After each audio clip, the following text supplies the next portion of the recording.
Welcome to Shere Fanfic. Like, subscribe, and hype video. Join members to gain early access to new videos. The main character, after dying inside of his previous life, he wakes up as Shere Khan from the Jungle Books inside of Lion King. What is Shere Khan gonna do inside of the Lion King? The laughter. It was dry and forced, not the kind that came from humor, the kind that came from hunger. I watched from behind a crumbling stone ridge. Janya was pacing. Cheesy was sleeping badly in the dirt. Chungu gnawed at an empty rib bone. None of them were hunting. No patrols, no guards. Nothing to protect. And nothing to eat. They were waiting to survive. It was a bad strategy. I walked out without waiting to be seen. They noticed me instantly. Janya stood up. His ears twitched. Hey, hey, look who it is. Cheesy got up too. That's the tiger. I stopped in front of them. Janya squinted. You come to roar at us again? No. You here for revenge? No. He stepped forward. Then what? I'm here to offer something. They all froze. Offer. I have a valley, I said, south of the Pride Lands, beyond the forest, hidden. You got land? Yes. Cheesy blinked. What kind of land? Land with trees, land with prey, water that runs. Janya looked at me like I'd gone mad. You're lying. No. There's nothing past the forest. There is now. He scoffed. Since when? Since I built it. Janya was quiet. I continued. You come with me, I show you. If you don't like it, you leave. He turned to the others. You guys hearing this? Chungu blinked. We get to eat. You'll get rules, I said, but you'll eat. What rules? You protect the valley. You don't take more than you need. You protect the cycle. Janya raised a brow.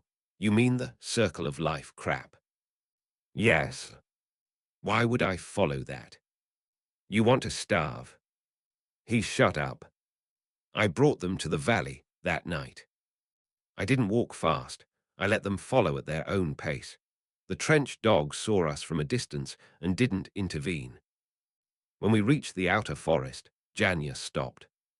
Cheesy looked like he was about to cry. Chungu started sniffing the trees like they weren't real. This is real, Janya asked. I nodded.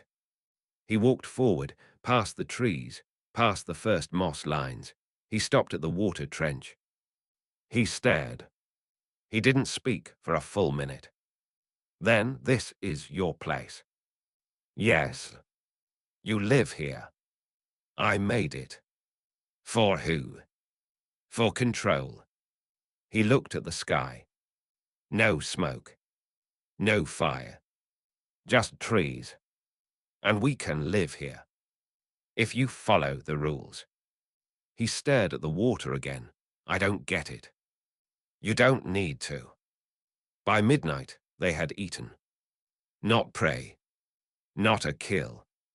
Just scraps from the trench storage, some leftover buffalo cuts and marrow bones. Enough to fill them, not enough to spoil them. Janya sat at the edge of the feeding patch, staring at the forest. You're serious, he said. You want us to protect this? Yes. What happens if we do? You leave. And if we refuse? Then you leave in pieces. Cheesy backed away slightly. Janya didn't. He nodded once. You got a deal. Chapter 37. Teeth in the Undergrowth. It rained that morning. Not a downpour, just enough to make the moss wet and the trench water run smoother. The kind of rain that nourished but didn't disrupt. The kind of rain I built the valley to capture. Janya and his two friends were gone before sunrise. They didn't leave without permission. They asked. I gave it. They had one job. Bring the rest. I didn't need a trickle of scavengers playing soldier. I needed them organized or out. If Janya wanted space in my forest, he needed to prove that he could handle more than just hunger. I wanted all of them. Or none. I sat on the upper cliff that night. The rain had ended. Steam was rising from the trench trees. Patrol dogs were changing shifts. The pups were asleep. The leopards had vanished back to the northern slope. All was in order. Yenta approached just before midnight. "They're back," she said. I stood. "Where?" "Border trench, east slope." I followed her through the moss path. We passed no one, no torchlight, no birds, just the sound of shallow water and distant paws.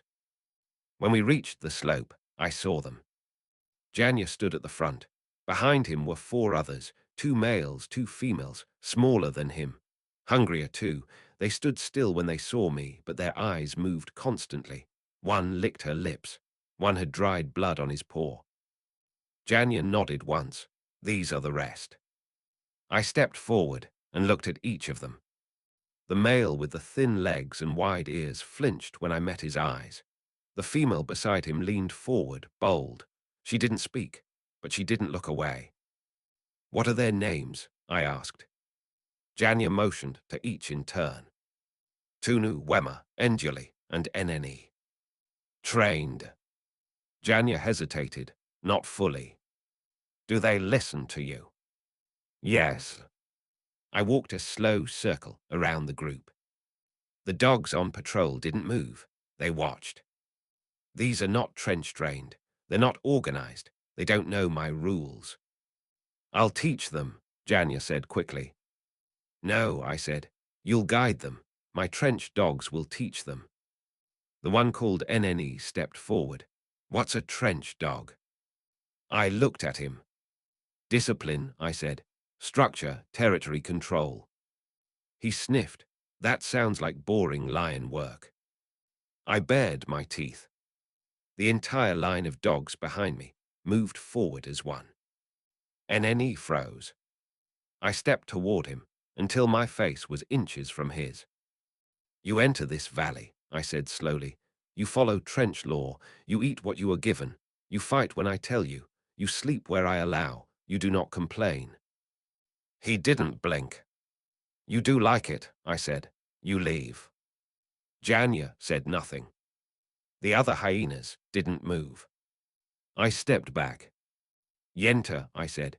"Assign them a trench officer, first light drills. No sleep until I say so." "Yes, Lord Khan." I turned to leave. "Wait," Janya said. "Where do we sleep?" I pointed to the east wall. "Lower Den Hollow. You'll be assigned." He nodded once. I didn't look back. The next day, training began. It wasn't complicated. Trench work was structure, nothing more. Dogs lived in shifts. They ate in ranks. They didn't speak when not spoken to. They hunted only under orders. The hyenas didn't understand it at first. Njuli got bitten within an hour for barking during a command cycle. Tunu tried to eat out of turn and was locked in a supply trench for the afternoon. Wema fell asleep during a patrol test and woke up soaking wet after a dog dumped a water pail on her. Only Janya said nothing. He didn't break the rules. He watched them, and he made sure they stayed. By the end of the second day, they could hold formation. By the third, they stopped talking during drills. By the fourth, I watched them myself. I stood on the south trench ledge as Yenta led a cycle patrol through the dry floor. 30 dogs, 6 hyenas, 2 leopards above watching. The patrol ran clean, no wasted movement. I said nothing, but I nodded once. After the patrol, Janya came to me. We met in the cliff den as dusk fell. The light hit the moss edge, just enough to make the shadows long. Janya sat, but not without permission. "You trained them," I said. "I told them this was worth it. Do you believe that?" "Yes." I waited. He licked his teeth. "I thought you were lying." "I don't lie. I thought you were using us." "I am." He grinned a little. But you're feeding us. I am. He looked down at his paws. We've never had this. I know. He looked up. Why us? Because lions don't respect you. And you do. No, but I give you something to protect. Janya was silent for a long time. Can we stay? As long as you obey. He nodded. I stood. Return to formation tomorrow. Midday patrol. He rose with me. Yes, Lord Khan. Chapter 38. Where the Grass Breaks. POV, Shere Khan. I woke before the sun broke the eastern ridge. It was cold, not from wind, but from emptiness. The cliff under my paws didn't hum with noise yet. No patrols barking. No water movement from the trench. No herds stirring in the lower moss line. That meant it was time to walk. I stretched, then left the shelf. I didn't call anyone. I didn't need to. The trench dogs watched me from the eastern slope as I moved past them, but none followed. I moved through the forest edge and cut around the breeding basin, past the low-lying fruit trees and the dust-covered leopard trail. The air smelled of fresh moss and yesterday's rain, but there were no puddles this far from the shaded trench floor. The water had evaporated fast. The wild grass beyond the valley looked still from the ridge, but I knew it was. That side of the world was too large to ever be truly still. It was a near endless stretch of land, open, exposed, dotted with prey herds and patrol dogs too small to see from here. It had no forest cover, no trench water, just dry dirt, tall grass and the sun. It was mine now. I stepped down from the cliff and made the walk.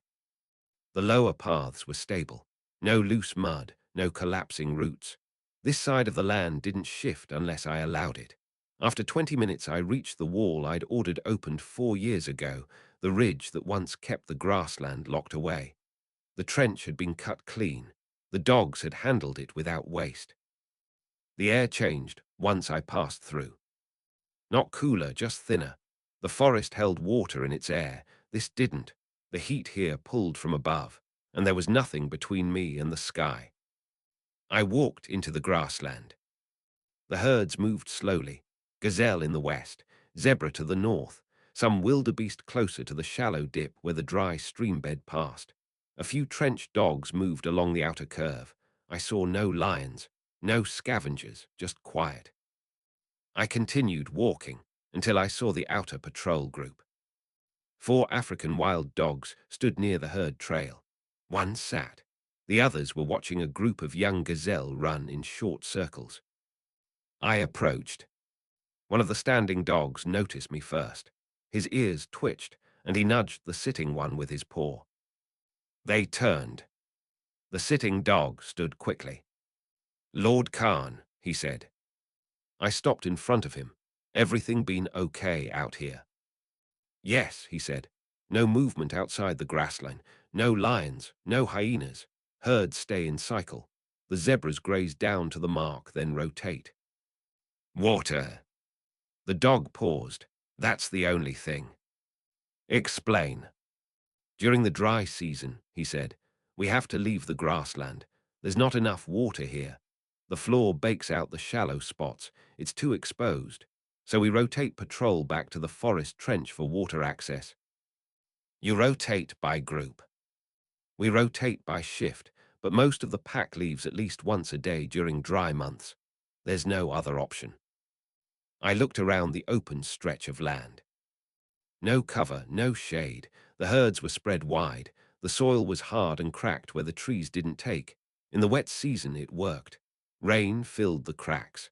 Grass grew tall, but in drought, this place would dry to bone. I nodded. "Call the pack," I said. "All of them who are based in this grassland." "Yes, Lord Khan." He ran off at full sprint. I walked a few steps east and waited.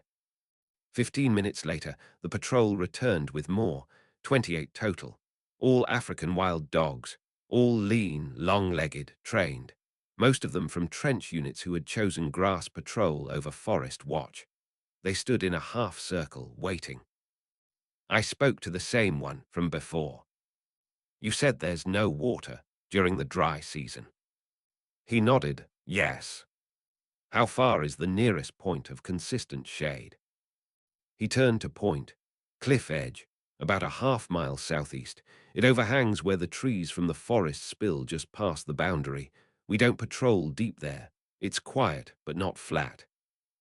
It's shaded. Yes, cliff shadow in the morning, tree shadow by afternoon.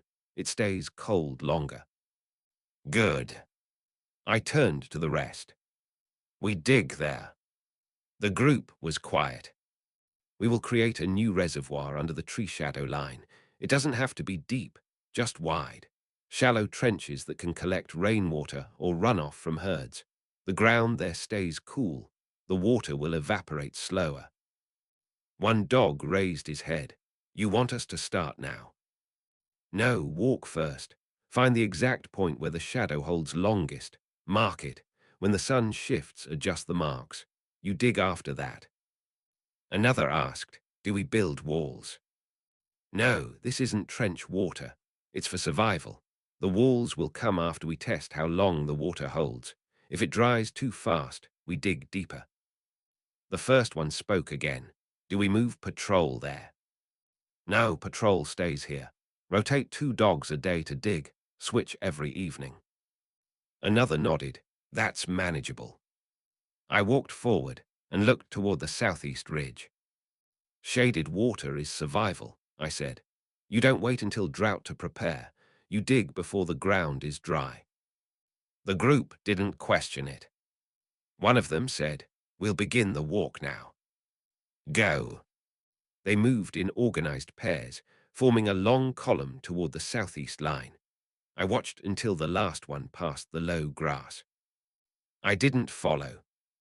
By the time I returned to the forest edge, the sun was higher. The trench dogs had switched rotation again. The prey near the lower trees had moved west. 2 young hyenas were practicing tracking drills with one of the leopards watching from above. Yenta met me at the moss line. Update, she asked. No, instruction. She waited. Send a scout to the southeast grassland. Observe the new dig site under the cliff tree shadow. Measure moisture retention every morning and report. Duration. Permanent. She nodded. No trench guards, I added. I don't want the prey thinking the area is forbidden. Let them come and graze near the dig if they want. Understood. I turned back toward the ridge. One thing at a time. The lion guard was playing in the Pride lands.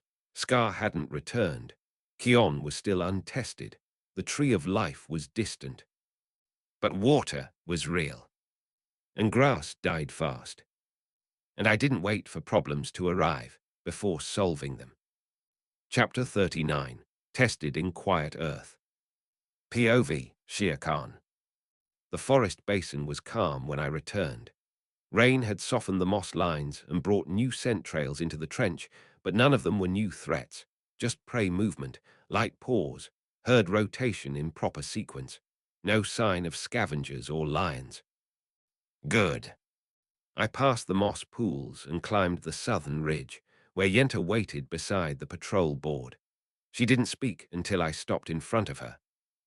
The dogs have begun digging under the tree shadow line. I nodded. How many? 6 per rotation, 2 shifts per day. Any issues? None reported. The first dig held moisture through midday. The tree cover helped. Good. She waited. Then she said, do you want the trench dogs to continue alone? No. Who? Janya. She blinked. Him personally. His group. All 6. No, 2. Yenta tilted her head. Why them? Discipline is untested without combat, I said. They've proven they can fight when ordered, but I want to know if they can build. Yenta was quiet for a moment. Then, that's fair. Tell Janya, 2 per week. They rotate same as the dogs, no special treatment. And if they resist, then they leave. I didn't speak to Janya. directly that day. I didn't need to. Yenta handled the orders. By the next morning, the change had already begun. I stood at the moss edge when Janya's first pair left the hyena den hollow, heading west toward the grassland. It was NNE and Wemmer. Good. Wemmer was the quiet one. She didn't speak out of turn. NNE was the one who liked to challenge rules. That made them the right choice. If NNE broke formation, the trench dogs would handle it. I followed them at a distance, far enough not to be noticed. The walk to the dig site took time. The forest slope curved low before opening into the wide grassland, and the ground became firmer the closer they moved to the cliff shadow. I stayed upwind and watched as they reached the newly dug basin. It was shallow, 6 feet wide, 2 feet deep. The dogs had already lined the inside with flat stones on one edge to slow erosion. The trees above gave shade for most of the day. The water inside was cloudy but still present. One of the trench dogs handed Wemmer a scraping tool, a carved horn tusk used to carve out dirt without disturbing the slope. She didn't question it. She began working. NNE hesitated. He stared at the horn, then looked at the trench dog. "You want me to dig?" The dog didn't answer. NNE snorted. He took the tool and walked slowly to the far end of the trench.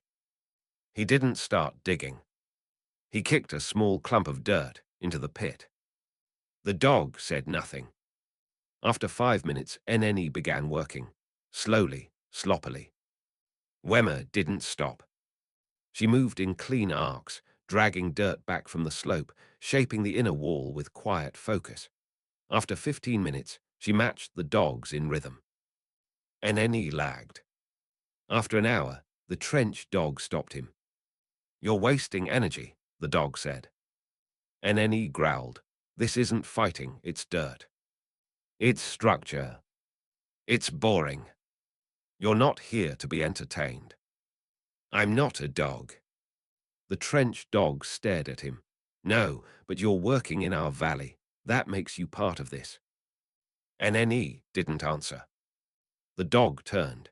Shere Khan said 2 per week. That doesn't mean they have to be the same 2. NNE narrowed his eyes. "You want to replace me? If you can't dig, we'll find one who can." NNE looked at the water trench, then at Wemmer, who hadn't stopped, then back at the dog. "I'll do it. Then do it right." By late afternoon, the trench was wider.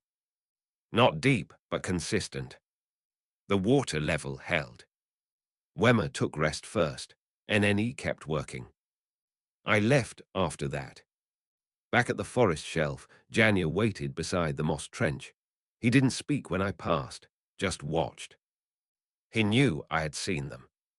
He didn't ask how they did. Good. He trusted the structure. By nightfall, I reviewed the water pattern map Yenta had drawn from the past 5 days.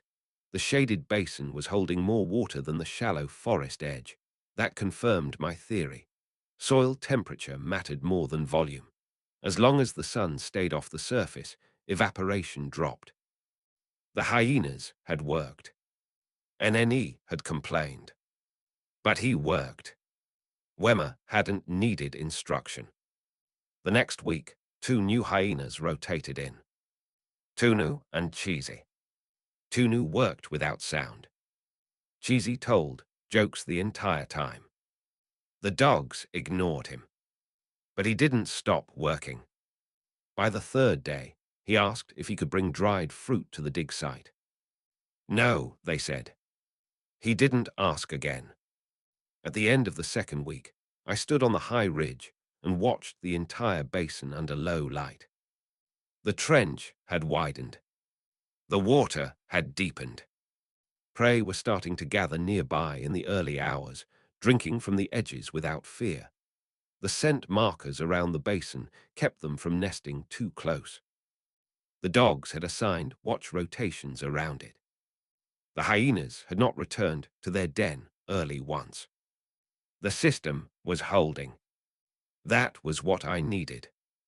Not loyalty. Not strength. Function.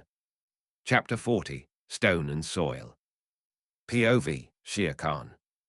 The basin trench was steady. That didn't mean it was finished. I sat at the shelf edge that morning, watching the prey herds move across the grassland. The water level in the shaded pit was holding.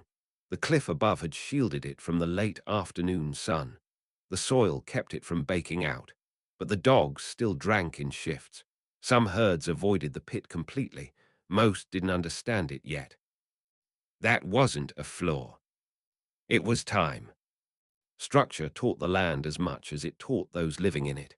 What existed for days was temporary. What lasted through drought was fact.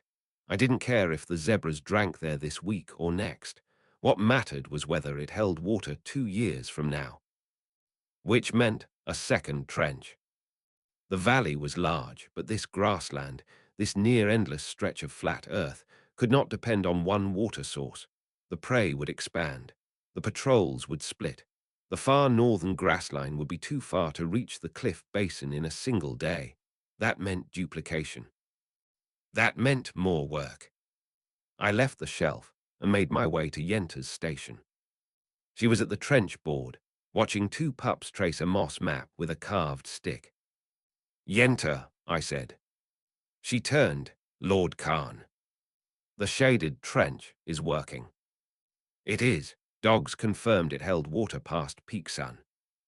"Good, now I want another." "Same design." "No, different placement." She listened. "The north grassline, beyond the shallow rocks. There's a tree curve where the wind cuts into the ridge. It's colder, narrower, more open to animals. I remember that area. It stays dark longer in the morning." She nodded. "You want a second basin?" "Yes, but not with only dogs." She blinked once. "Who else?" "Cheesy and Wemmer." Yenta said nothing at first. Then, because they handled the first. "Yes." She understood. "They already know the work. Let them take lead with one trench dog. No guards, just quiet labor. Watch if they handle it the same without supervision." "I'll inform them." "No." I looked at her. "Tell the trench dog first. Let him summon them. If Cheesy jokes, let him. If Wemmer works alone, let her. Just make sure they follow order." "I understand." The next morning, I left before sunbreak. Not toward the trench. I turned east, walked through the moss flats and stopped at the cliff ridge. The view was wide. The prey herds were still asleep. The trench dogs were beginning rotation. Janya's group was quiet, no sound from the hollow. Good. I stayed out of sight until mid-morning. When I walked to the grassland edge, the second basin had begun. It wasn't deep, but it was already shaped. The trench dog they'd been assigned, Miko, stood to the side. He was older, not the fastest, but precise. He gave few orders, but when he spoke, the hyenas listened. Wemmer dug first. Cheesy followed, then wandered off to pull a long stone from the nearby dry bend. He came back, dragging it with his teeth. Miko nodded once. No argument. They used it to line the eastern edge. The digging was slower than at the cliff basin. The northern soil was packed harder and roots ran tighter near the tree edge, but it held more shade. That meant less need for depth. They worked until the sun reached its peak. Then they stopped and sat together. They didn't leave. That mattered more than how deep they dug. I watched them from above the ridge. Cheesy talked, Wemmer didn't. Miko chewed a dry reed while marking dirt layers with his paw. I stayed until the sun lowered. Then I left. By the 4th day, the trench had reached 3 feet at its lowest point. They had lined one full side with curved bark strips to slow erosion. Cheesy didn't joke as much. Wemmer worked in silence as always. On the 5th day, I approached. Cheesy noticed first. He jumped up. "Hey, Lord Khan." Wemmer stood quietly. Miko didn't move. I looked at the basin. The edge was sloped. The bark walls were stable. The trench was wide enough for a zebra to drink without falling in. It's holding. Not yet, Cheesy said. We're waiting for rain. It'll rain in 3 days, Miko said. How do you know? Cheesy asked. Miko pointed to the sky. Smell the wind. Cheesy sniffed. Smells like dirt. Smells like clouds. I looked at Miko. You approve of the work? He nodded once. They didn't slow down. They didn't complain. Cheesy looked up. I complained a little. Miko ignored him. Do they follow order? Yes. I turned to Wemmer. You understand why I chose you? She nodded. You're quiet, but you build. I don't like noise.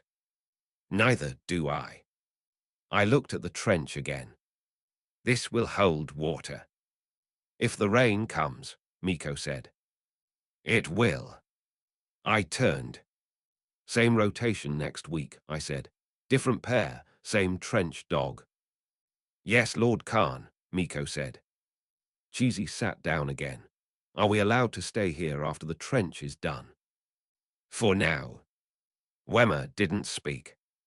I left without saying more. That night the clouds came. Not thick, not dark. But the wind changed. And the rain came 3 days later, just like Miko said. The trench filled. Not to the top, but enough. When I returned the morning after, it was lined with puddles. And the prey had come. A line of gazelles moved near the edge. One knelt and drank. The others followed. A single zebra circled, then lowered its head. No fear. No guards. Just water. Just structure. The kind that lasts. Lion King, What If I Am Shere Khan?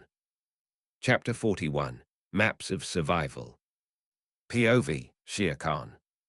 The trench was full. That meant little on its own. Water came with storms. Staying power came from design. 3 days after the northern basin trench filled, I returned to the site. The trench had held against erosion. The bark wall was intact. No leaks. Prey movement was increasing, slowly but steadily. The zebra herd drank in rotation now. The gazelle followed behind them. No crowding, no signs of panic. The design worked. But there was one issue. It wasn't enough. Not for what I planned. The herds would grow. The trench dogs were breeding in record numbers. The hyenas were stabilizing. The leopards, though solitary, kept to their regions and expanded their range with cubs that would need meat and space. The prey needed water, so did the patrols. So I needed a map. A real one. A record of every trench, every shadowed pit, every slope with water retention, every runoff path that could flood in storm season. I left the ridge and returned to the southern shelf before midday. Yenta met me without needing to be called. She had learned how to read my direction without speech. That mattered more than obedience. We need a full trench map, I said. Every water retention site. Yenta nodded, just the basins. No, all of it, every slope, every carved pool, every run path, dry or active. She looked at the cliff shadow, calculating. You want it done with what? Parchment bark, from the flatleaf trees. We have 3 rolls left. That's enough for 1 layer. She tilted her head. You want to show depth? Yes, start with the central trench, then the cliff basin. After that, mark the northern basin. Scale. Match it to patrol step length.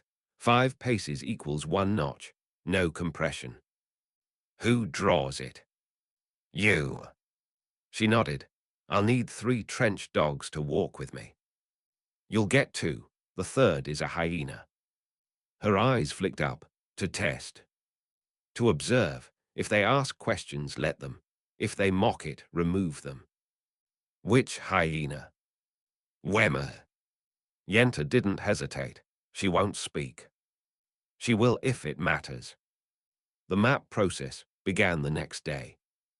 Yenta took 2 trench dogs, Rako and Denta, and Wemmer. They started at the southern trench, using char-stained twigs to mark the bark in rows, matching footsteps spacing to tree distance. They worked under shade, not because it was easier, but because the ink dried slower in sun. I watched them from the ridge the first day. Wemmer never left Yenta's side. She didn't ask questions. She didn't joke. But she didn't fall behind. The dogs made 3 measurement mistakes during that morning. Each time, Wemmer pointed it out before Yenta caught it.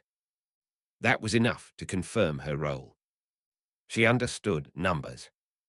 She understood terrain. And she didn't speak unless the correction was needed. By nightfall, they had mapped the forest trench and the central moss basin. The next day, they moved toward the cliff basin. The lines grew thicker. The map curved as the terrain shifted. Wemmer helped draw the slope from memory when they forgot one edge near the prey walk. Yenta checked it twice. It was accurate.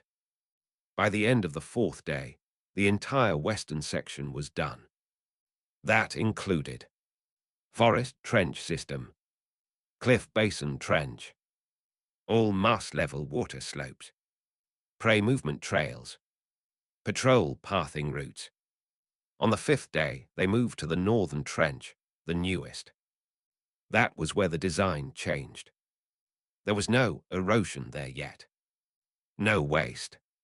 Just clean slope, carved by hand. No natural runoff. Yenta drew it to scale, then made a side diagram on the left corner of the bark map, showing soil depth. Wemmer traced the shade pattern from memory. Yenta had Rako check it with a midday patrol walk. She was right. I called for the map to be brought to the cliff den on the 6th day. Yenta laid it out in front of me. It was simple.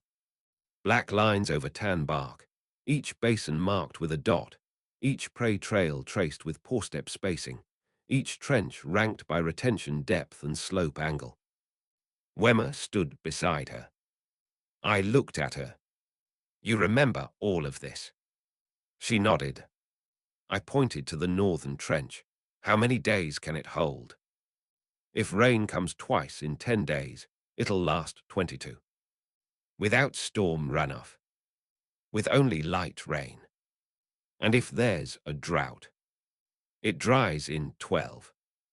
I nodded. Yenta said we should make a second layer. For what? Planned additions. She was right. This wasn't enough. Not for surplus. Survival was not control. Control meant oversupply, redundancy, options. I stood. Make 3 more shaded trench sites, I said. 1 near the outer forest, 1 in the open grassland, 1 near the dry ridge. Yenta blinked. That'll take weeks. You'll have teams. Dogs. And 2 more hyenas. Which 2? Cheesy and Enduli. She didn't speak for a moment. Then understood. That night, I reviewed the map again alone. I traced each water point. 7 total. 3 in the valley forest. 1 cliff basin. 1 northern trench. 2 dry bed runoff lines that weren't reliable, but still tracked. Not enough. I wanted 12. 12 meant herd expansion. 12 meant patrol shifts that never had to return early. 12 meant no migration loss if the Pride lands collapsed again. The Lion Guard wouldn't touch this. They wouldn't understand it. They believed balance was inherited. I built it. The next morning, Yenta left with 3 new teams. Cheesy talked less this time. And Yuli didn't speak at all. They followed orders. No laughter. No delays. That was what I needed. Not more land. Not more dogs. More control. More map. More water. Chapter 42. The Path Beneath the Soil. POV, Shere Khan. The map was complete.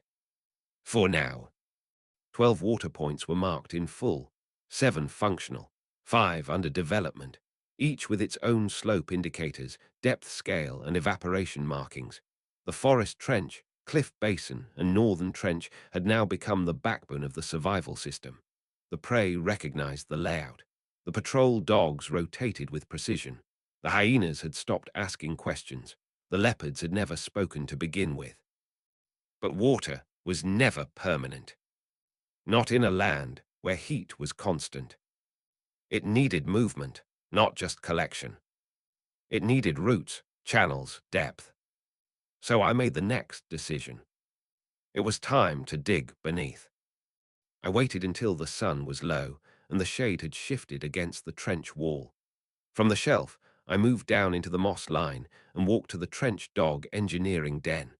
It was one of the oldest constructions in the valley, a carved hollow beneath a fallen stone slab, hidden under root systems and reinforced with bark ribs. The one I wanted was there. Darker. She wasn't the oldest trench dog, but she had been with me since the forest trench was first built. She didn't talk unless spoken to. She hated prey movement. She understood soil layering better than any other living thing in the valley. She stood when I entered. Lord Khan. I didn't answer at first.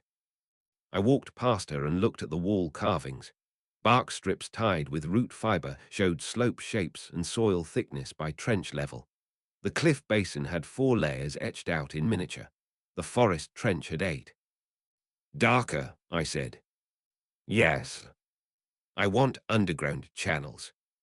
She moved closer, between which points? From the cliff basin, I said, to the northern trench. She paused. Then, that's a full slope crossing. I know. There's stone between them, flat-pack and root-laced rock. It won't dig easy. I know. She tilted her head. You want runoff control. I want flood connection. She was quiet. Then said, that means we need depth 3, at least. Show me. She walked to the side wall and pulled down a fresh bark map. Using a claw, she drew a slope line from the basin curve to the northern edge. We dig beneath here, she said, but we'll hit rock early. We'll need to break it. How many dogs? 12 for the dig, she said. 2 for watch. 16 total, rotation per day. Hyenas. She blinked. They can carry bark, not dig stone. They'll carry bark. She nodded once. How long do we have? 3 weeks. She ran her claw again. Then we'll need night shifts. Do it. Yes, Lord Khan. The project began the next morning. Darker led it herself. I didn't assign guards. There was no need. This was internal work, beneath the valley. If something failed here, it wasn't because of enemies. It was because of design. The cliff basin remained full, but that wouldn't last if the next storm overflowed the edge and drowned the prey paths. The northern trench was too shallow to absorb floodwater. A channel connecting the two would fix that. It would carry runoff directly under the dirt. Invisible, controlled, permanent. The dogs began cutting at the basin wall before midday. Darker had measured the slope depth, 3 feet of soil before the flatpack started. That meant digging slow, precise. If they missed the angle, the channel wouldn't drain. They marked the tunnel with char-stained sticks every 6 paces. By evening, they had cleared the first 6 meters. That wasn't enough. But it was beginning. I watched the dig from above on the second day. No sound, no shouting, just steady scraping. Dirt pulled, roots removed, bark walls stacked for later. The hyenas, Wemmer and Enduli, stood further back, carrying dried moss mats and root baskets from trench storage. They didn't complain. They didn't sit. They moved supplies when needed. They rested only when allowed. That was the point. The channel wasn't just about water. It was about readiness, structure, discipline in silence. By the fourth day, the slope had deepened. 12 feet total. The angle had begun to curve toward the trench edge, exactly as Darker planned. She hadn't missed a line. On the sixth day, Stone was reached. Darker called for me at nightfall. I arrived just as the tools were being replaced. She stood beside the carved wall, flat pack layer. I looked at the edge. It was smooth, pale, thick, 10 meters wide, judging by the slope. "We cut it," I said. "We'll need firestone." "You'll get it." She didn't ask how. She knew I'd find it. The firestone was stored in the lower trench den beneath the first moss line. It had been collected from dried thunder rocks 2 years ago and kept in dry cases.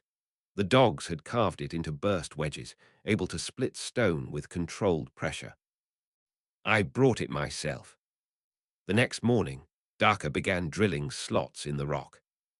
The bursts were placed, one at a time. No risk. Every strike was timed to avoid collapse. By the end of day 9, the stone had cracked. It opened downward, just enough for water flow. That was all we needed. The next 5 days were spent shaping. Darker ordered bark walls fitted into the new channel to prevent erosion. Root strips were placed under each one to catch soil during heavy flood. The channel curved right as it passed the midline, toward the shallow slope near the prey rest field. That would slow the water before it entered the trench. Perfect. On the 15th day, the sky darkened. Not a storm, but rain. Slow, heavy. I didn't speak. I watched from the cliff edge. When the rain hit the basin, I counted. 20 breaths. Then 30. Then 45. Then the water hit the channel mouth. The slope caught it, and it vanished below. Fast. Clean.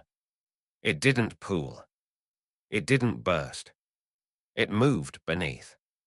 I walked to the northern trench by nightfall. Water was rising, but slow. Safe. The channel had worked. By the end of the 3rd week, the channel was stable. The connection between the cliff basin and northern trench was functional. Darker returned to her den without ceremony. The dogs were given rest. The hyenas returned to patrol. Nothing broke. Nothing wasted. And now I had control of the flood. Chapter 43, Tracks in the Water. POV, Shere Khan. I walked the trench channel again before dawn. No words, no sounds, just stone beneath my paws and a slow, steady scent of clean, moved water. It had rained through the night again. The channel held, no flooding at the mouth, no overflow near the prey slope. The bark lining Darker's team had fitted had stayed. That confirmed what I needed to know. The infrastructure was stable under second rain conditions. But this was just one storm, and storms didn't follow rules. Flood didn't care about slope if it came in a torrent. Soft earth didn't hold forever, and prey weren't smart enough to recognize a basin's limit until it was already full. We had control now, but control meant prediction, not just response. It meant knowing where the water would run before it ever touched the ground. That meant data. I returned to the main valley by midday. Yenta was already at her station, sitting behind 2 new bark sheets laid flat on stone. She was drawing, but not the trench lines. Instead, these were herd tracks.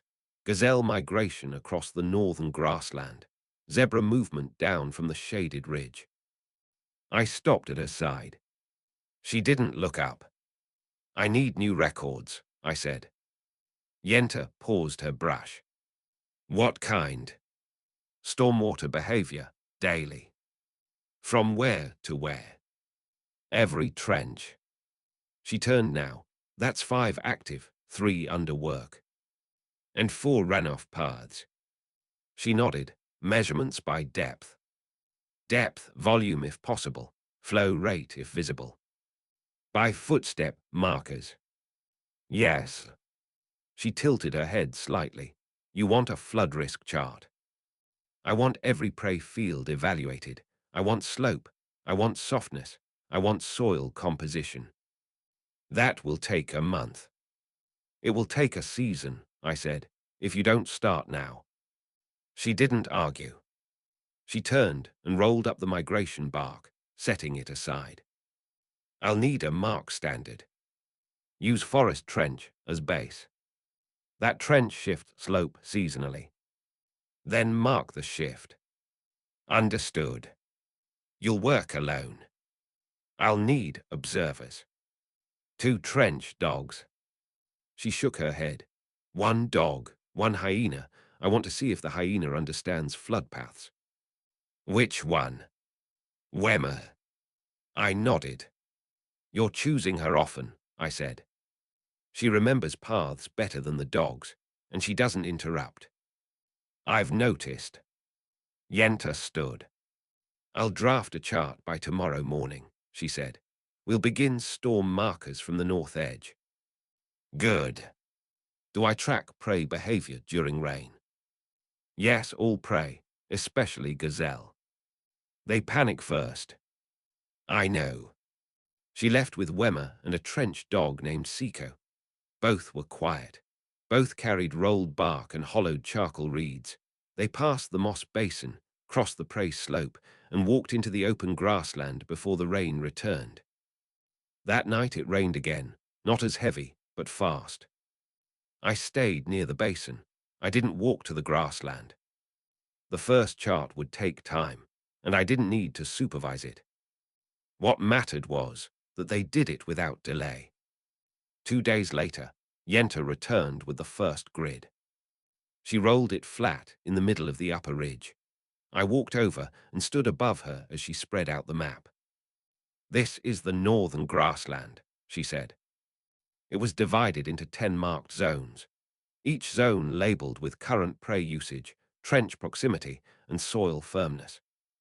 This sector flooded fastest, she pointed to the northeast slope, because of shallow runlines leading from the shade cliffs. Depth, only 3 hoof widths, but fast enough to push prey. Which prey? Gazelle. They moved toward the central ridge trench immediately. And the others? Zebra didn't move. Wildebeest were already gone. Why? They left before the storm started. That was a pattern. Track that next time, I said. Yes. What about the trees? She pointed to the northwest. Flood slowed here, she said, because roots absorbed most runoff. Wemmer observed leaf drift patterns and confirmed flow direction. I looked at the markings. Small arrows were drawn across the base of the trees. She'd used hoof step indicators to mark how far each pool reached. The largest drift was only 15 paces from the bark line. The roots held better than expected, she said. We should test if that zone can support prey movement during storm season. I nodded. Did the trench fill? Yes, but not over. Volume. 2/3 of cliff basin runoff made it through. Did it delay entry? By 17 breaths. Good. Mark that too, I said. Every trench delay, even seconds matter. Yenta scratched it down in the corner. I need flood pressure marked next, I said. Put it on its own sheet. How do you want it measured? Watch leaf and soil lift. That tells you speed. Draw markers. Yenta paused. You want leaf drift math? Yes. That's new. You said it yourself, I said. Wemmer tracks drift. Yenta looked at Wemmer, who had been sitting silently behind her. Can you mark lift speed? Yenta asked. Wemmer nodded. If I use 2 sticks and walk behind the trench edge. That's slow. I'll measure. Yenta turned back to me. Then we'll need 3 more days. You'll have 4. I watched them work again the next morning. Yenta marked paths. Wemmer followed the basin rim. Seco dug small indent markers behind them, counting hoof steps between erosion lines. No noise, no delay. They worked until midday. When I returned to the shelf that night, the second bark was already waiting for me. Flood pressure indicators, drift length patterns, and prey stability in each zone. The gazelle were beginning to avoid the southern rim. The zebras were gathering near the roots. The dogs had to interfere once. That was structure. I summoned Yenta again that night. You will now begin flood risk modeling, I said. Full zone risk. Yes, every prey sector. Rank them by threat. Threat to who? Prey first, I said. Then trench infrastructure, then patrol. She nodded. What about predators?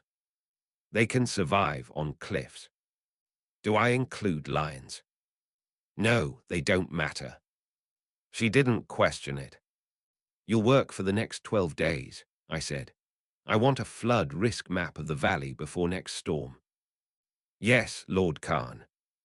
Make it clear. I want to look at one mark and know if the prey will live there or die. You will. By the 4th night, Yenta had completed 2 zones. By the 7th, 5. By the 12th, she returned to my shelf and unrolled the final bark. It showed all 12 prey zones, each marked with a flood risk level. High risk, northern slope edge, due to fast runoff and no cover.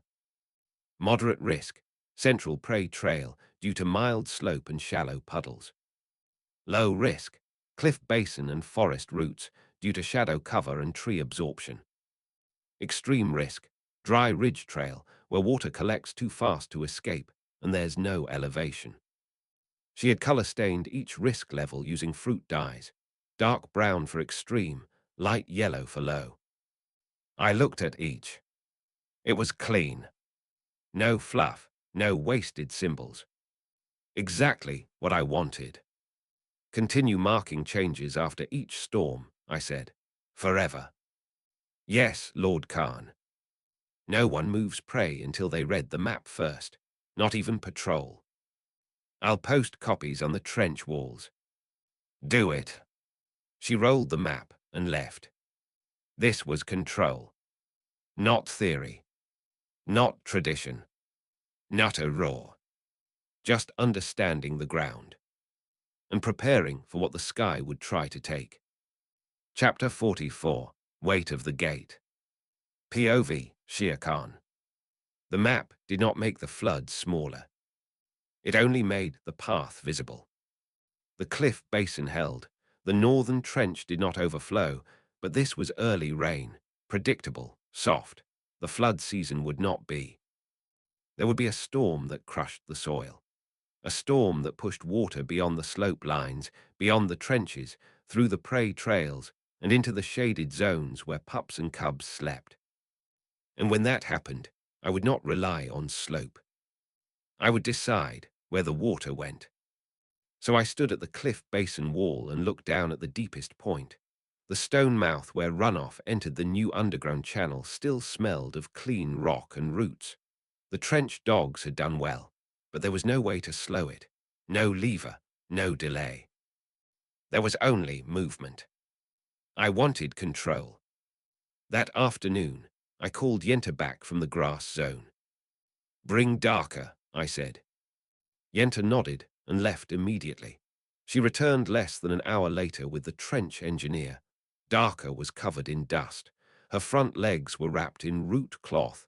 That meant she had been working alone again. She bowed slightly.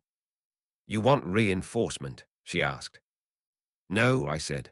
I want a gate. She blinked. To block the trench. No, to slow it, manually. Yenta moved beside her. A barrier. A drain, I said, at the basin mouth, controlled from the surface. That's metalwork, Darker said. We don't forge. I don't want metal, I said. I want barkstone. She tilted her head. The type from the dry ridge. Yes. It cracks under pressure. Then make it in layers. She was silent for a long time. Yenta said, "You want it installed on the runoff slope?" "Yes," I said. "I want to be able to flood the channel or stop it at will. If prey are in the trench path, I need delay. If erosion begins, I need stop." "That's 10 paws underground," Darker said. "The dogs will have to carve a shaft." "Carve it," I said. "Use the moss root system for the lining. The gate itself is barkstone, 3 slabs." Darker nodded. "That will hold for 1 year. Then rebuild it in 1 year." She bowed again. "It begins tomorrow." The shaft digging began with 6 trench dogs. They worked in silence. No noise, no ceremony. Each used a root hook to pull loose soil and stack it outside the basin wall. The shaft took 2 days to reach proper depth. Once it did, Darker measured the wall edge and drew the cut line with bark stain ash. She marked it 3 times. Then she struck it once. The barkstone slabs had already been cut. They had been brought from the dry ridge by 2 hauling dogs and laid beside the cliff 2 days earlier. Each was half the height of a lioness. Together, they weighed more than 3 adult hyenas. Darker lowered them one at a time. They didn't break. They fit. I inspected the gate at nightfall. Darker stood beside it. "You used moss latches," I said. "Less risk of snap under pressure. And the lever. Straight root, no curve." She showed it to me. It was simple. A pull cord at the basin rim, hidden under a stone lip. The cord ran down the shaft and connected to the latch at the base of the slabs. When pulled, it released the pressure plate that held the slabs together. The water would flood through. "You'll only get 1 use per storm," Darker said. "That's enough. If it sticks, I'll tear it open myself." She didn't argue. I tested the cord myself. It moved. Not fast, but deliberate. A slow tug. The slabs separated just slightly, enough to let water pass, enough to stop a flood from building behind the prey slope. I let it close. The slabs sealed again. No sound, no shift. It was ready.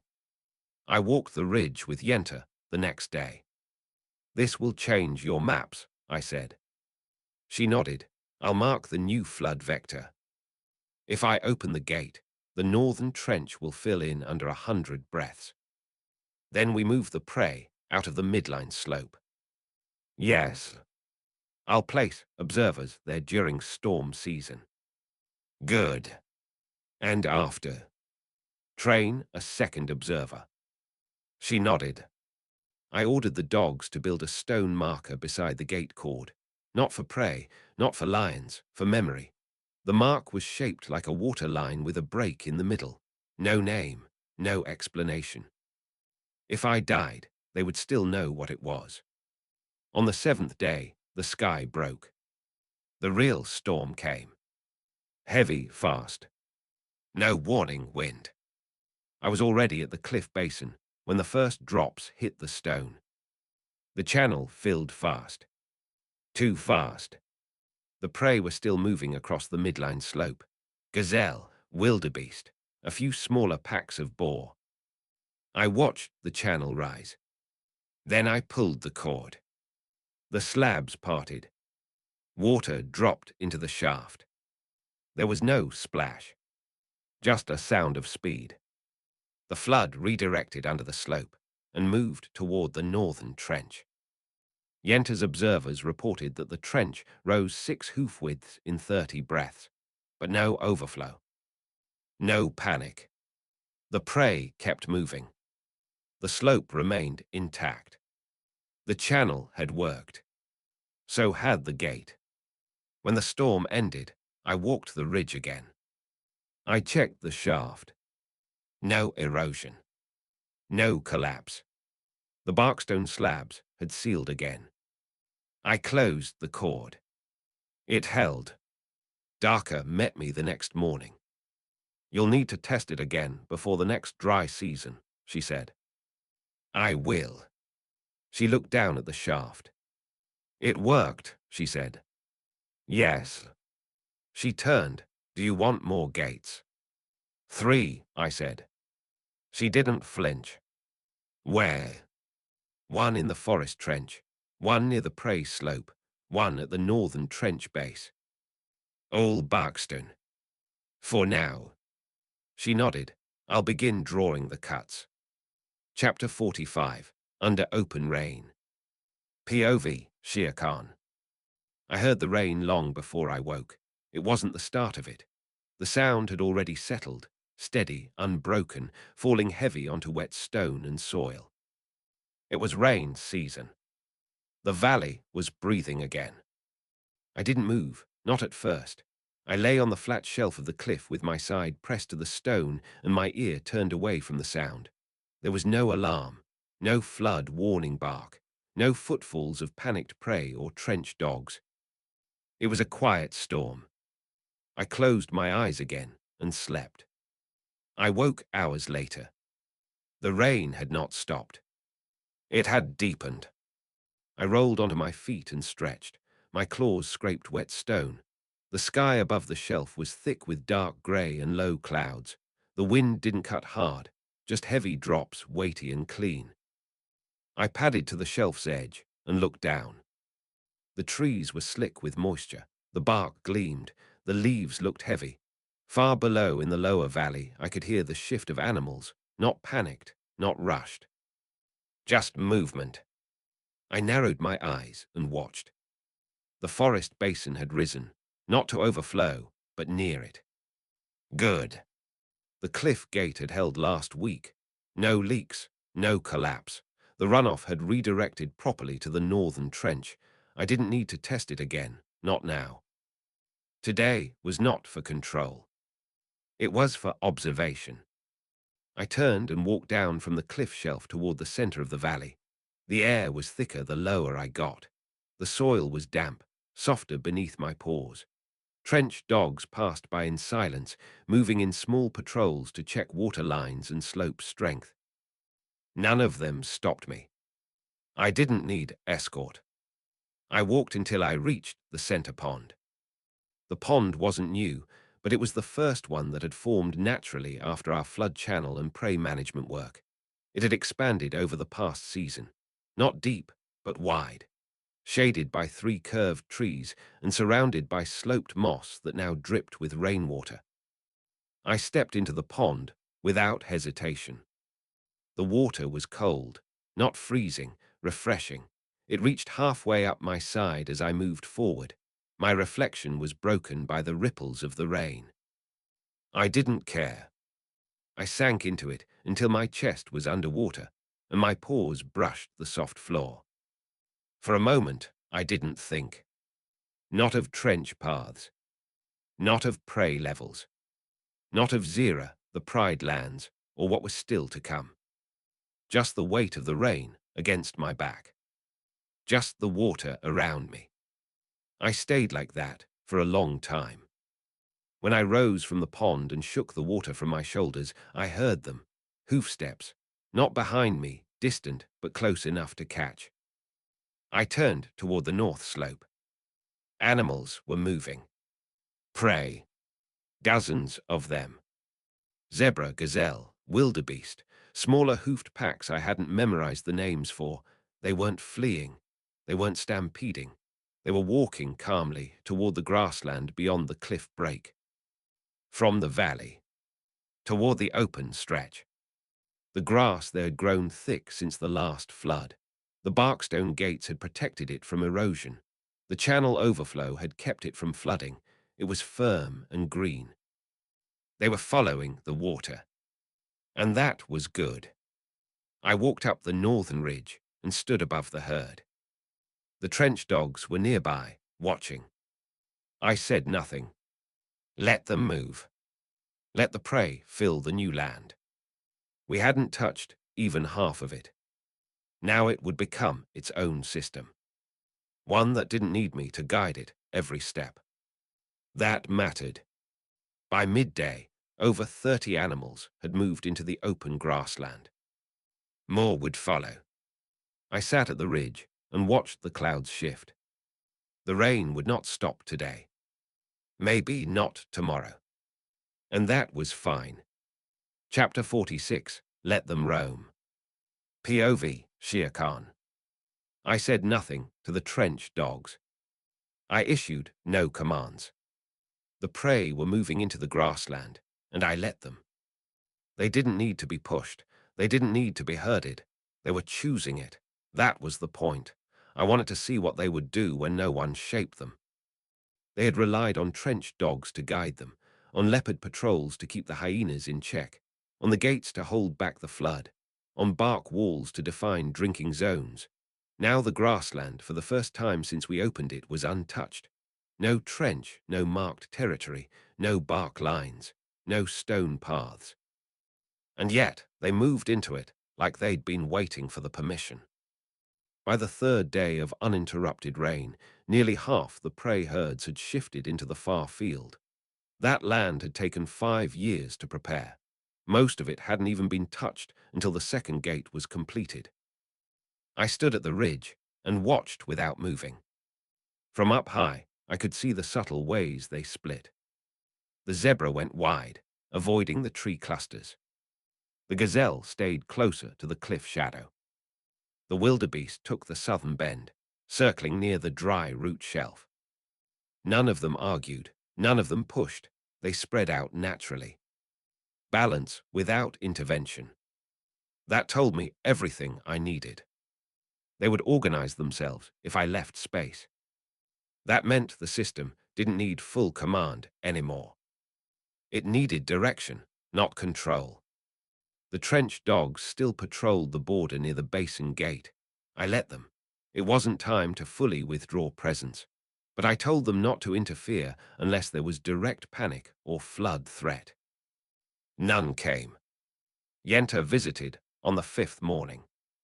She stood beside me at the edge of the upper slope, her shoulders slick with rain.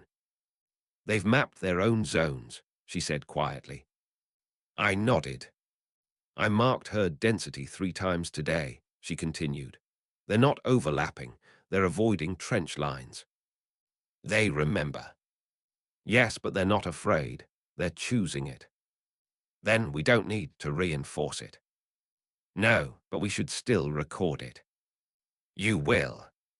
The 6th day of rain brought new movement, smaller prey. Boars, bushbuck, hare-like creatures that had hidden beneath the forest ridge during flood season. They followed the larger herds, not out of fear, just convenience, safety, shade. The new grassland had the height and distance to hold them all. By that evening, the southern grassland alone held more than 200 animals. No predator interference. No enforcement. Just organization. I lay beneath the tree line near the slope on the 7th night. The rain had slowed, but hadn't stopped. I listened to the hooves, the chewing, the breathing. It was survival on its own. And I hadn't needed to roar once. Chapter 47, Hooves in the Dark. POV, Shere Khan. The rain stopped at nightfall. The silence after it was sharper than the storm itself. No thunder, no wind, only the drip of water from high leaves and the sound of hooves shifting through wet grass. I rose from under the cliff where I had been resting since midday and walked toward the opening that led into the far grassland. No trench dogs followed. I hadn't summoned them. No patrol, no leopard scouts. This wasn't enforcement. This was study. I wanted to see where the prey went when no one forced them. I wanted to see what patterns they followed without paths, without bark walls or patrol signals. If they could build their own structure, I could use it. The wet ground absorbed my steps. My claws didn't click. I kept low and moved slowly, not stalking, but not showing myself either. I crossed the outer slope, past the old ridge bark marker, and stepped into the newest territory, the endless open grassland. It had no name, not yet. It had no trench, no slope lines, no prey posts. Only grass, taller than my shoulder in places, heavy with rain. And prey. I moved through the first low clearing and stopped when I saw them. Zebra, a dozen, maybe more, clustered near the upper end of a natural dip in the land, a slight slope, a shallow basin no deeper than a single hoof height. It had collected water, not enough to drink for long, but enough for a temporary basin. They weren't crowding. They weren't moving randomly. The largest adults stood outermost, and the younger ones drank from the center. They had formed a circular drinking pattern, like the kind we enforced at the forest trench. They were doing it without being told. I marked the dip in my mind. I moved east, past the first slope, into a low tree curve where branches dipped just enough to cast shadow. No prey were here, but I saw hoof prints, fresh, small, gazelle. They had been here hours ago. No water pool, no trench, but the soil was soft, covered by high grass and root lines. They had moved through shade instead of height. Another behavior. I marked it. Further north, I came upon wildebeest. Large, stiff, slower than zebra, they weren't near water, they were on higher ground, but they had made paths, not random movement, lines. Crushed grass, deep hoof lines, 3 lines leading outward from a single wide bed of trampled grass. They had made a central rest point and 3 exit routes, exactly like we used near the moss trench path. It was less clean, but it was familiar. They had copied us, or maybe remembered. I sat under a nearby root and watched them. No trench dogs, no leopards, no predators at all. They didn't look up, they didn't panic, I didn't move. They rotated rest positions every few minutes. One stood up, another laid down. They moved in rhythm. I waited for 30 breaths. Then I stood. They didn't scatter. They watched me, ears twitching, but didn't move. They remembered the rules. I left without speaking. I spent the rest of the night moving from one herd cluster to the next. Each had its own system. Zebra near soft water pits. Gazelle under light cover. Wildebeest on the high land with controlled rotation. Even the boars had begun setting distance between sleeping lines and eating fields. It wasn't complex, it wasn't perfect, but it was working. They were building the structure on their own. I returned to the cliff just before dawn. The valley below was quiet. The trench dogs were still asleep. Only the higher patrols were awake, watching the forest rim. I didn't call anyone. I sat down and stared out across the wet grass. I didn't need to force the next step. I just needed to mark it. Chapter 48, carved into wet earth. POV, Shere Khan. I had just returned to the upper shelf when Janya came. He didn't bring the others, just him. Wet paws, mud streaked across his sides. His head was low when he approached, but his eyes stayed sharp. He stopped at the base of the shelf and waited until I turned. "What is it?" I asked. He lifted his head, "Just came to check." I didn't ask what for. He meant the movement. The herds had spread deep into the grassland. The valley was still full, but quieter. The slope trails were dry enough now to move across without sinking. The trench walls were holding. The rain was lighter today, drizzling. "They're organizing themselves," Janya said. "I saw the lines." "I know. No dogs guiding them." "No." He scratched the back of his neck with one paw. "That okay with you?" "It's better than okay," I said. "It means the valley isn't stupid. It's working." He gave a slow nod. "Looks cleaner without everyone shouting orders," he said. "They'll stop shouting if they don't need to be told." Janya grinned, just for a moment, then it faded. He glanced up at the sky, rain slowing. "For now." Think it'll flood again. It should, I said. It's better if it does. He looked at me. I walked to the edge of the shelf and stared down at the slope. When the dry season comes, I said, no water will fall for weeks, maybe longer. Every drop we catch now is what keeps them alive then. If the valley stays wet, we have time. If we store enough, we don't have to panic. Janya made a low sound, not quite a laugh. Didn't think about that, he said. I did. He nodded again. You want us to check the basin gate? No, it held last time. Wait until next flood. All right. He turned to go, then stopped. I saw a few dogs near the west ridge. Looked like they were trying to pile dirt. They weren't assigned. That's what I figured. I walked past him and started down the slope. Call the Alpha, I said. Janya didn't ask which one. He ran to fetch him without another word.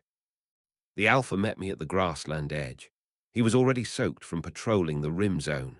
His fur was slick and mud streaked down his legs, but he stood upright, posture tight, jaw firm.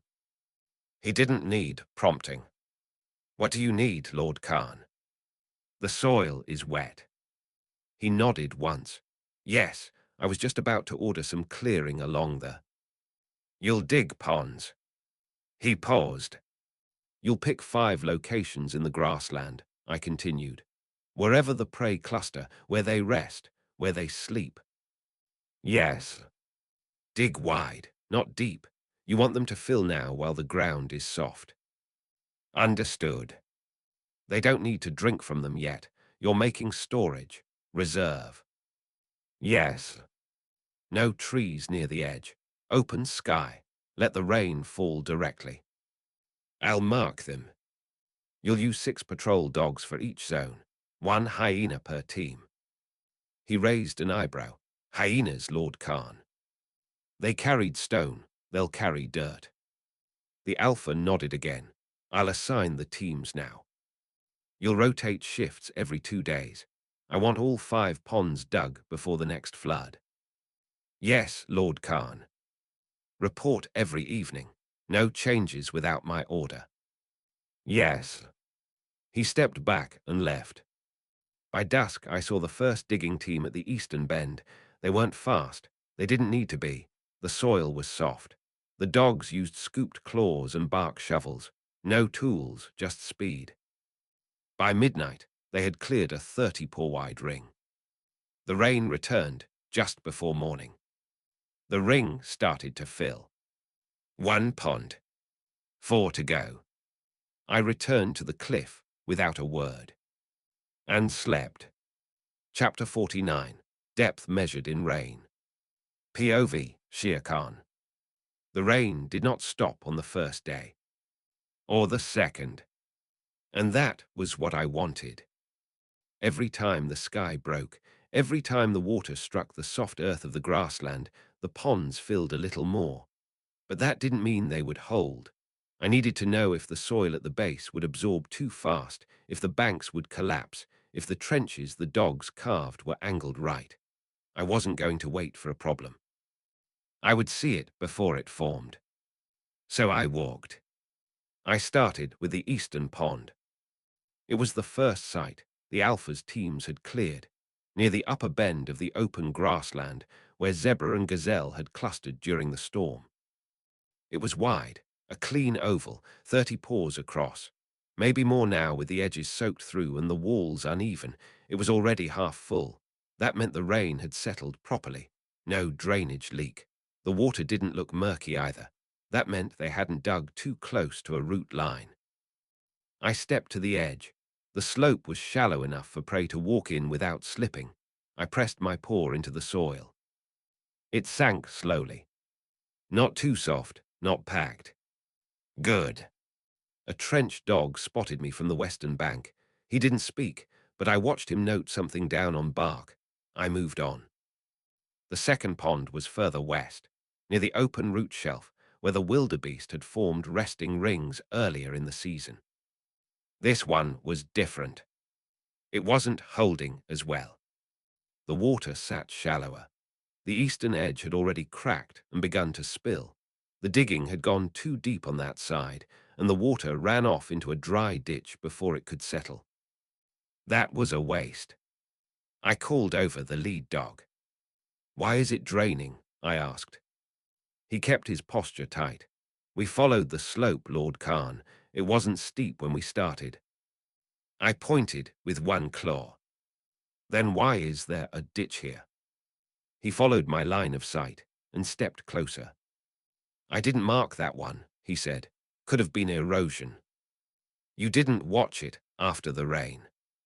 We rotated at sundown. New teams started. "You don't leave a wet dig site until it's confirmed." He didn't argue. "Fix this," I said.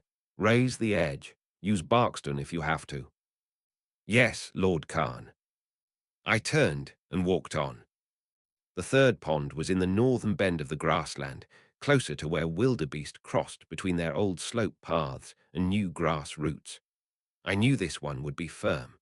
The slope was stable, and the wind had always carved a slight basin there. When I arrived, I saw a group of dogs not digging, but measuring. They had already shaped a circle around the water's edge, using carved wood sticks to mark the distance between the inner ring and the natural flood line. They were placing root stakes into the edge to prevent erosion. I watched them for a while. They didn't notice me at first. When they did, they didn't stop. That was better. This was the best of the three so far. The fourth was small, tucked near the south ridge, mostly for the boars and smaller prey. It was barely more than a puddle, but the dogs had dug it wide enough to stretch. The rain had started filling it slowly. I tested the edge with my paw, no give, no shift. The dogs had tamped it down well. I stood in silence until they noticed me. One of them started to walk over. "No," I said. He stopped. "Just dig," I added. They returned to work. The last pond was at the far end of the grassland, near where the high wind cut across the open field. There were no trees here, just soft hills, more dangerous, but more space, and it had potential. The water was deeper here. Too deep. I stepped to the edge and saw immediately what was wrong. The slope was too steep, not one a zebra could enter without sliding.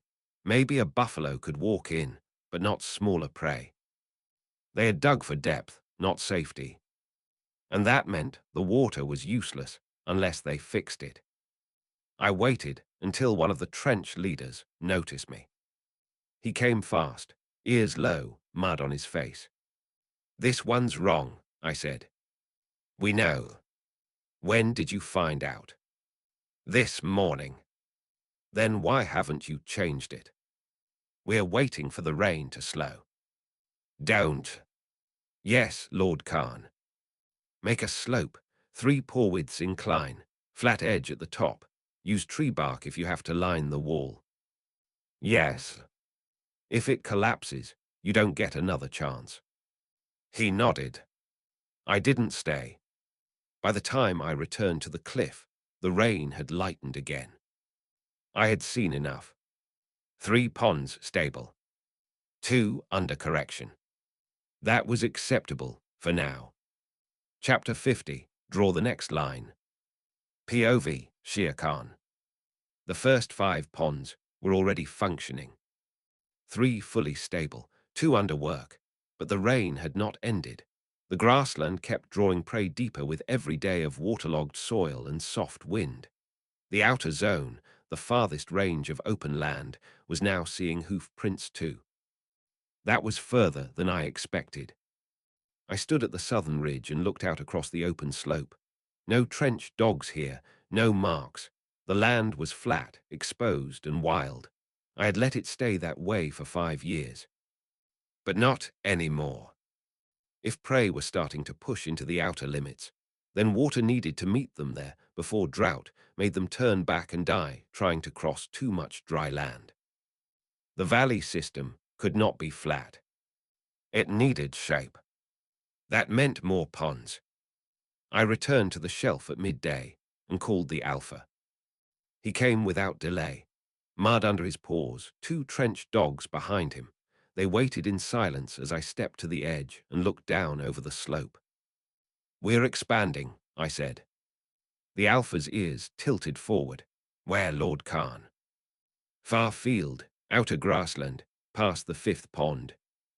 The slope dips again out there." "I know. It's unmarked. It won't stay that way." He didn't ask questions. I turned. "I want 2 more ponds," I said. "One east, one west, both near the start of the 2nd slope." He nodded. "For new herds.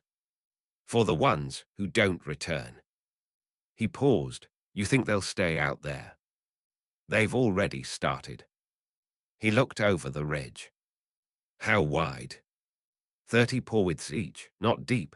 I want shallow curves. "What about flood risk?" "Build low berms. Use barkstone at the slope edge." "Same teams?" "No," I said. "New rotation. Pick dogs who haven't worked the first 5. To prevent tunnel tracking. To give more dogs experience." He nodded. "I'll assign tonight. You begin tomorrow." By dawn, 2 new teams had begun walking the outer grassland. No trench patrols had gone this far since the first map season. I had walked it myself twice. That land was untouched. It would not stay untouched. The first pond zone was marked just west of the ridgeline, where 3 tree stumps had cracked the slope into a natural half-basin. The trench dogs cleared route and set down dry line marks. No digging yet, just clearing. The second zone was east, near a sharp drop in wind shelter. That one was flatter, harder to hold water. It would take more effort. The alpha stood beside me when I inspected them that afternoon. "They're spacing them wide," he said. "Good. Same slope depth. Shallower. Rain S slowing. It will return." He didn't ask for a deadline. He didn't need one. "They'll be done before flood season ends," he said. "They will," I replied. Chapter 51, Marks in the Grass. POV, Shere Khan. The prey weren't moving randomly anymore. The herds had stopped drifting. They were returning to the same places, some near the first 5 ponds, some pushing farther into the open grassland. The second slope was drawing them. That meant it was time to measure them properly. Not by eye, not by foot, not by trench estimation. I needed patterns, routes, return points, water rotation, field use. And for that, I needed records. So I called Yenta and Wemmer. They arrived together before dusk. Yenta still wore her root binder pack. She always carried it now. Ink lines, flat bark sheets, bark-etched rules of wind and slope. Wemmer followed in silence, eyes scanning the cliff as they approached. She was younger but sharper on motion. Where Yenta recorded, Wemmer interpreted. They bowed once and stood still. "The herds have started forming permanent zones," I said. Yenta didn't interrupt. Wemmer watched the slope. "They're not returning to the valley in between storms," I continued. "They've learned to stay out there." "That's good," Yenta said. "It reduces rotation pressure." "It changes the entire water pattern," I said. She nodded once. "You're going to walk the far field," I told her. "Map the movements, grazing circles, rest lines, sleep areas, every water trace." "I'll begin tonight." Wemmer shifted her weight. "Any restrictions, Lord Khan?" "Yes. No trench dogs follow you." "Understood." "No leopards patrol the zone." She nodded. "I don't want movement to change, because we're watching." "Agreed." "You're recording behavior, not behavior under pressure." Yenta stepped forward. "You want route overlays?" "I want full territory schematics. Mark each pond and note where prey drink. Measure how long it takes them to return. Measure if they shift after every rain or hold in place." "Yes, Lord Khan." You'll map the land in 10-day cycles. You will not share it outside of trench authority. Wemmer nodded. Report to me directly, I added. Not to the Alpha, not to Janya. Understood, Yenta said. I want herd patterns before flood season ends. You'll have them. They left before the sky turned red. Wemmer would watch the field. Yenta would track the lines. They didn't need guards, they weren't prey, and they weren't there to fight, just observe. They knew that. On the third day, I visited the northern grass pond. It was holding. The water was now full to the root line, but hadn't spilled. The trench dogs had stabilized the edge with split bark plates. 2 young gazelle drank while older ones stood back. They weren't panicking. That meant the design was correct. On the 5th day, Wemmer returned with a short report. Zebra herds rotate water use every 2 nights, she said. But the gazelle are static. They cling to the same slope. That will cause overgrazing, I said. Not yet, but they're grazing close to root lines. Map it. Yes, Lord Khan. Do they react to patrols? I haven't allowed them close enough to test. Good. By the 7th day, Yenta had a full field schematic. She laid it out in front of me on pressed bark. The ponds were circled in ink ash. Each had grazing lines drawn around it, spaced by prey type. The hoof patterns had been traced. Sleep rings were recorded. Distance between rest and water was marked. You'll continue this until storm season ends, I said. Yes, Lord Khan. Chapter 52, a 6th mark in the soil. POV, Shere Khan. I pressed one claw to the bark map. Here, I said. Yenta didn't flinch. Her eyes followed the shape of the grazing lines she had marked 2 days ago, tight spirals, too close to the root web near the eastern side of the 2nd slope. It was prey compression. The gazelle wouldn't move, and others were starting to follow. Wemmer stood behind her, silent, but her ears were tilted forward. That's where the soil's softest, she said quietly. I don't care, I replied. We'll hold it down.